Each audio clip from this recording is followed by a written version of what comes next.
campaign is not about me. This is not about what I want to do. This is about what we want to do, because I think people are beginning to realize in this country that as Americans, we are all on the same boat, right? And it's not enough. We can't let our establishments on both sides, Democrat or Republican, we cannot let our establishments continue to tell us it's the Republicans' fault or it's the Democrats' fault, because we've been doing this as long as I've been alive.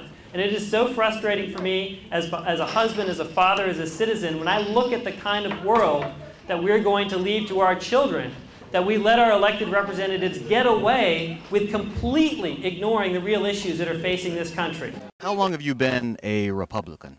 I've been a Republican since 1987. I've been a Republican for over 2 decades now, and for quite a while I've believed that it's the right party, but it's a party that's kind of lost its way in a lot of ways, and BJ to me really harkens to a traditional conservatism that we can be proud to embrace, a conservatism that speaks to a government that's smaller, a conservatism that speaks to liberty, to personal freedom, and that's the kind of conservatism that I want to see America return back to.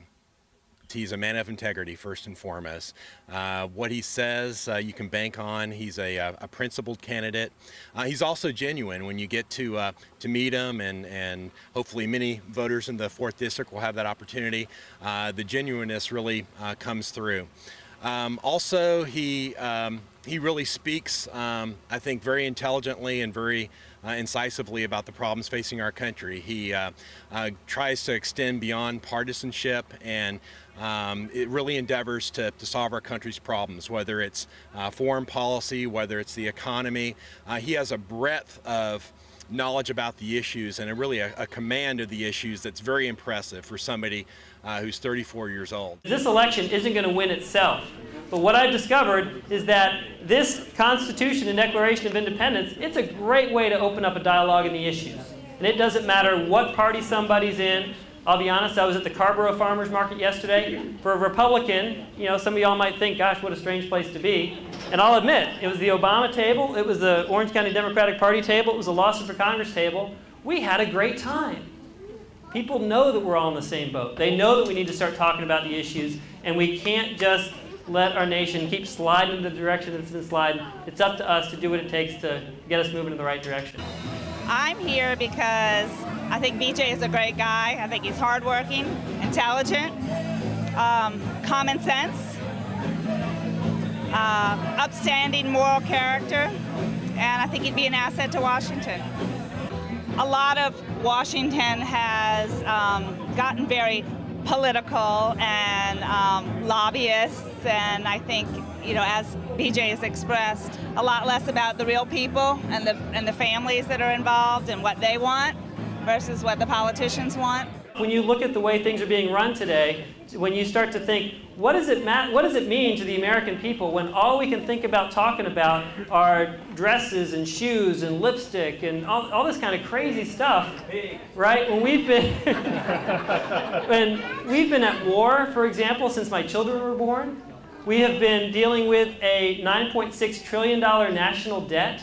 We are dependent on the kindness of strangers. We're dependent on foreigners funding our daily operations. And we've got a situation now with those of you who've been watching the bailout of Freddie and Fannie, which happened last week, and now we're looking at what's going to happen with Lehman Brothers this weekend. There's a lot going on, and there's a lot that's been bought and paid for that our government is doing to us that we absolutely have to get on top of. And it's so invigorating for me to be able to get out there in front of people and start just passing out a simple rule book. The idea that we have a document that defines how our government in Washington is supposed to behave. And this, for me, running for office, is my job description, right? If I don't follow my job description, the voters can and should, and I would expect to be kicked out of office.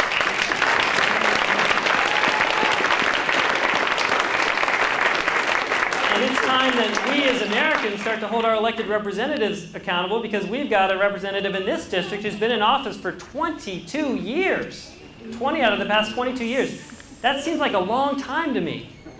And putting aside the fact for a moment that he's got a nice fat congressional pension to ease him into retirement, And as much of an insult as that is to the rest of the American workers who are seeing their pensions go the way of the dinosaur, we have got to start recognizing that it's not about beating up on each other anymore. It's not about putting partisan labels on folks and blaming it on each other. It's about recognizing that it doesn't matter what you look like, it doesn't matter where you live, it doesn't matter what kind of car you drive, we are all on the same boat. And when our Treasury Secretary, Hank Paulson, has to catch a flight over to Beijing and explain what he's about to do to the American taxpayer so we avoid upsetting the folks who are lending us all this money, we've got problems. We've got problems.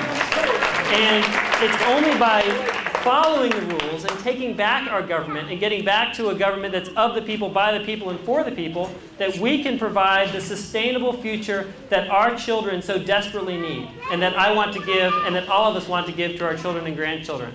I thank you so much for being a part of our revolution, and I appreciate your coming out today and joining in the celebration of what is possible when free people come together to unite among each other in pursuit of a government that truly does serve the people. So thank you very much.